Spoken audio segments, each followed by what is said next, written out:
Otras de las fuerzas que apoyaron la estrategia de Dell fueron las fuerzas sociales, culturales, demográficas y ambientales. Estas fuerzas modelan el producto y ejercen cambios muy importantes porque son las que establecen la forma de vida. Establecen, por ejemplo, las fuerzas demográficas, por ejemplo, en cierta parte del mundo, se va a vivir de una forma, ¿cierto? Que va a tener un consumo asociado a esa forma de vivir, va a tener tendencias asociadas y por ende los productos que se vendan en esa parte del mundo tienen que estar asociados a eso. Entonces estas fuerzas modelan un poco nuestro producto y les dan un margen de acción para que nosotros podamos satisfacer las necesidades que están en el aire. Otra de las fuerzas son las políticas gubernamentales, que como lo hemos hablado anteriormente, los gobiernos son los reguladores de las empresas, estableciendo los márgenes de acción para que ellos puedan desarrollarse. Y las fuerzas tecnológicas, por sobre todo, ¿cierto? La tecnología más grande que se ha podido inventar es la Internet. Y eso fue lo que Dell fue apoyando. En el caso, por ejemplo, de las políticas gubernamentales, las fuerzas sociales, culturales y demográficas, fueron apoyando a Dell de la forma en que culturalmente todo el mundo quería tener un computador. Y todo el mundo quería tener un mejor computador que el que tenía mi compañero y así sucesivamente.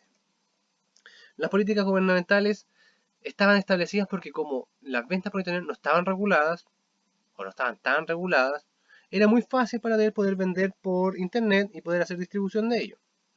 Y la tecnología principal es el internet. Es el motor económico hoy día nacional y global. Todo se puede comprar a través de internet. Y ha sido la tecnología más importante. ¿Por qué? Porque altera los ciclos de vida de los productos. Es decir, nosotros podemos tener un producto que estaba en un... Nosotros creamos un producto en el país A. Y si el país B no sabía de ese producto, nosotros lo implementábamos acá y teníamos un ciclo de vida muy largo. Pero ¿qué pasa ahora? Al tener muchos países interconectados, hay muchas cabezas pensantes. Y nuestro producto puede ser fácilmente relevado de su posición por alguien que tenga una mejor idea, por alguien que cambie un pequeño paso dentro de nuestro proceso, ya va a tener un proceso mejor y va a cambiar nuestro ciclo de vida. Aumenta la velocidad de distribución, crea nuevos productos y eliminando obstáculos de los mercados. ¿Cuántos productos hoy en día existen que antes no existían?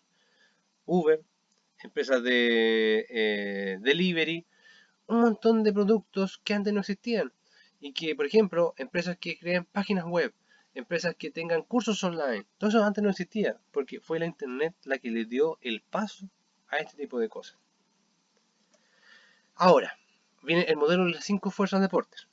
Yo sé que esto lo vieron con Omar y lo saben a grueso modo, que nosotros vamos a tener 5 fuerzas, ¿cierto? Muy importantes, que va a ser la amenaza de nuevos competidores, el poder de negociación de los proveedores, el poder de negociación de los clientes, productos sustitutos y la realidad entre los competidores existentes.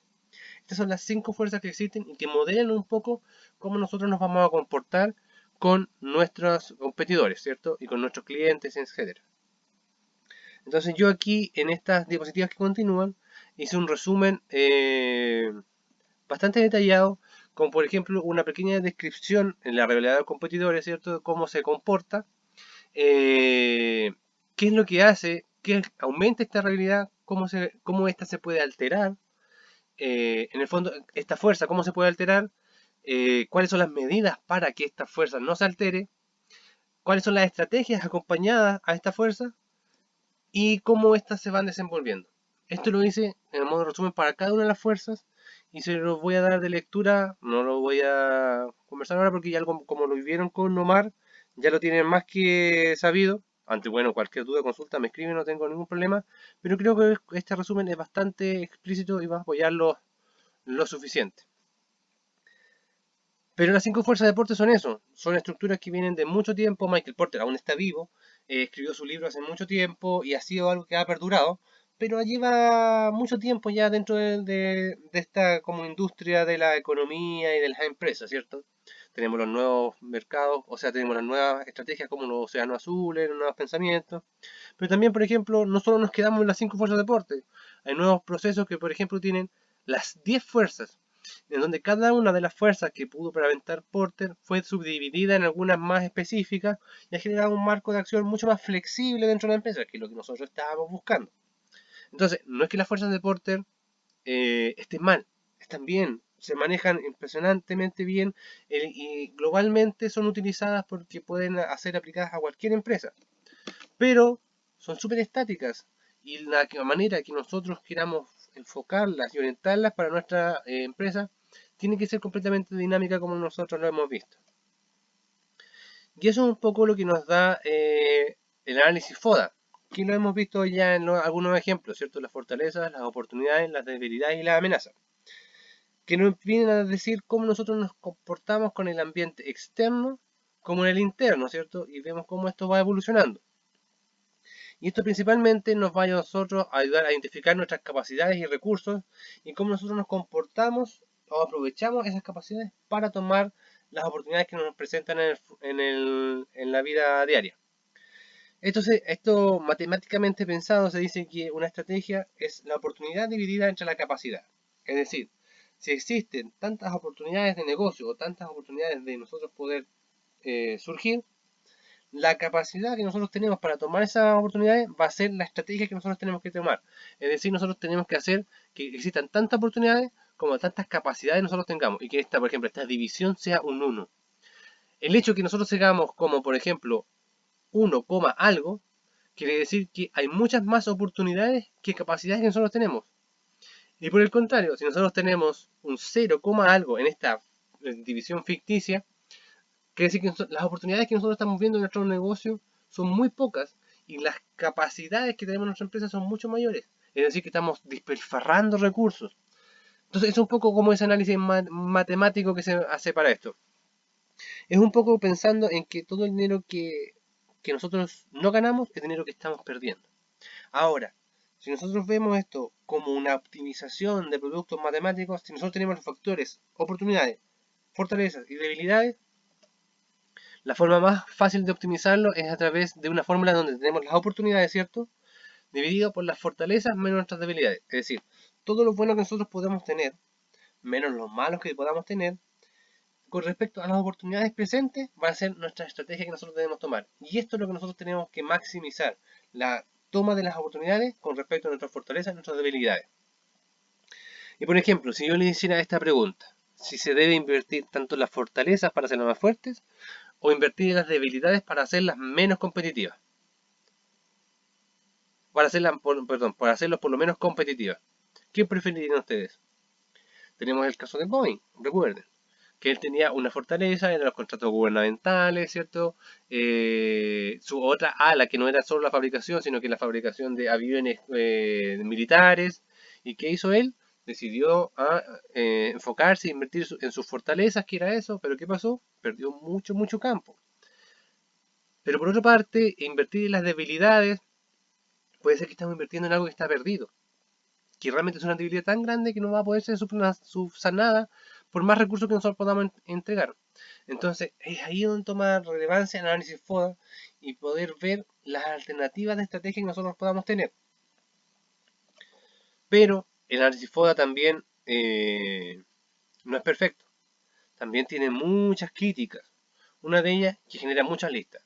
Es decir, nosotros vamos a tener una lista por cada fortaleza, por fortaleza vamos a tener una lista de fortalezas, por oportunidades, una cantidad de oportunidades, y que a veces se queda solo en esa lista, porque no entrega prioridades. Es decir, de las fortalezas que todos vemos, ¿cuáles son las relevantes? Eso, el método no lo existe. Entonces ahí tenemos que empezar a utilizar métodos complementarios que nos permitan ayudar en esta parte, pero también son críticas que se le hacen. Por ejemplo, el mismo factor se puede colocar en dos categorías. Fortaleza puede ser una debilidad. O sea, para mí, que estoy analizando una empresa, quizás la disponibilidad de una materia prima puede ser una fortaleza. Porque estoy utilizando un bien escaso. Que si es mío, me puedo apropiar de él. Va a ser relevante para nuestra empresa. Pero otra persona puede decir que esto es una debilidad. Porque a la hora de que este producto no esté disponible, sonaba. Nuestro producto ya no, nuestra empresa no va a poder funcionar. Requiere solo un nivel de análisis y no existe una relación lógica con la estrategia. Eso que planteamos matemáticamente, ¿cierto? Quizás puede ser un poco enredado. Y eso es lo que nos dice esto, lo que nos dicen los críticos, es que esta relación entre la estrategia, entre tomar las oportunidades dividido por la fortaleza, no es tan lógico pensar, no es una división real y por ende no puede ser aplicado. Lo que sí se puede hacer es generar este tipo de matrices, en donde nosotros creamos matrices de estrategias del análisis FODA. Por ejemplo, aquí tenemos las fortalezas y las debilidades como factores internos y como factores externos las oportunidades y las amenazas, ¿cierto? Y en esta matriz que nosotros generamos están todas las estrategias posibles que podemos realizar con este análisis. Por ejemplo, las estrategias FO son aquellas que usan nuestras fortalezas para aprovechar las oportunidades. Y nosotros podemos pensar en ese tipo de alternativas. Como por ejemplo, las personas que viven en el sur. La oportunidad que tienen ellos es, o sea, la fortaleza que tienen es que ya están en el sur. ¿Y cuál es la oportunidad que pueden aprovechar? El turismo. Entonces, para una empresa que está en el sur, una estrategia FO sería, como fortaleza, utilizar de buena forma el hecho donde están localizados en el sur de Chile, ¿cierto? Y tener una empresa de turismo para aprovechar las oportunidades de muchos turistas que van hacia allá. Y así sería una estrategia FO. Por ejemplo, una estrategia DA. Crear estrategias que minimicen las debilidades y eliminen las amenazas. Eso ya sería, por ejemplo, minimizar las debilidades sería que, por ejemplo, nosotros tenemos un producto muy estandarizado. Y esa sería nuestra debilidad, ¿cierto? Tener un producto muy estandarizado que todo el mundo lo puede copiar. Por ejemplo, la insulina que vimos en algunos ejemplos pasados. La minimización de esa debilidad es generar algo que le quite esa debilidad y entreguemos un valor agregado. Como por ejemplo lo hizo Novo Nordisk en el ejemplo que entregó un lápiz para inyectar la insulina.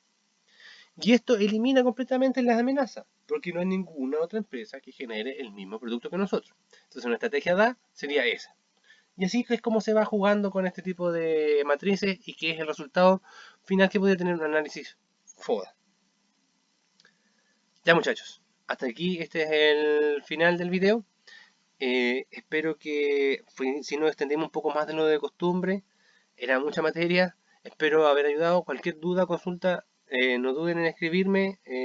Teams, mail. Teams es más rápido que el mail. Sí debo decirlo que estoy mucho más pendiente de él. Nos vemos en la práctica para ver si tiene alguna duda, consulta más específica. Y espero que estén muy bien y nos vemos en el certamen. Que ojalá todo salga de buena forma. Que estén muy bien, cuídense mucho y nos vemos en el futuro.